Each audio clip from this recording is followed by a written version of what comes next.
My rich grandpa found out. I was selling my hair online because he overheard my late-night phone call with a buyer. I thought he'd scold me or laugh at me for doing something so strange. But instead, he walked away quietly, without saying a single word. The silence scared me more than anything he could have said. I didn't know whether he was disappointed, angry, or simply confused by what I had done. The next morning, he acted completely normal. He asked me about breakfast, teased me about oversleeping, and even complimented my half-chopped haircut. But I knew something was off. His eyes kept studying me as if he was trying to solve a puzzle. I tried to pretend nothing happened, but inside I kept replaying last night's moment, wondering what he was planning. Later that afternoon, I passed by his study and found the door slightly open. He was sitting at his desk, his glasses halfway down his nose, staring at his laptop screen. I watched him carefully typing, slowly, deliberately, into what looked like his online banking account.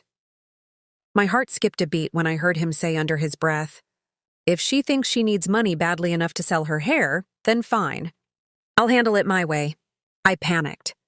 Was he going to cut me off from the family money? Was he going to punish me? Or worse, embarrass me by telling everyone what I had done? I took a step back, but the floor creaked and gave me away. He looked up, caught my eye, and smiled in a way that made me even more nervous. "Come in, sweetheart," he said gently, which somehow frightened me more. He turned the laptop toward me, and my jaw dropped when I saw what he had done. He had transferred a large sum of money, far more than I had hoped to earn from selling my hair into my bank account. I was shocked, confused, and honestly a bit offended. Before I could speak, he lifted his hand to stop me. "This isn't charity," he said. "This is revenge." My confusion must have been obvious because he chuckled softly. "You think you're the only one who can make deals online?" he asked. Then he showed me screenshots of the buyer's messages.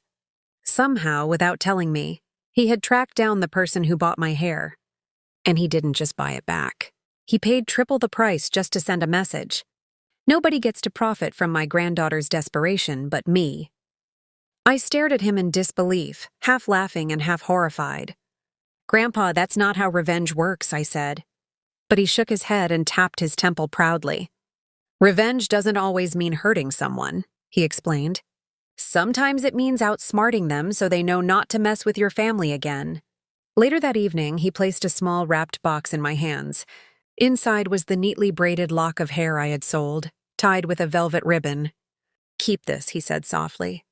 "Not because you need it, but because I never want you to feel like you have to sell any part of yourself to survive." I didn't know whether to cry or laugh, so I did a little of both. That day, I realized my grandpa wasn't just rich. He was dramatic, cunning, protective, and absolutely unbeatable when it came to defending the people he loved. And even though his revenge made no sense to normal people, to me it became the strangest and sweetest reminder that family fights their battles. Together, even the weird ones.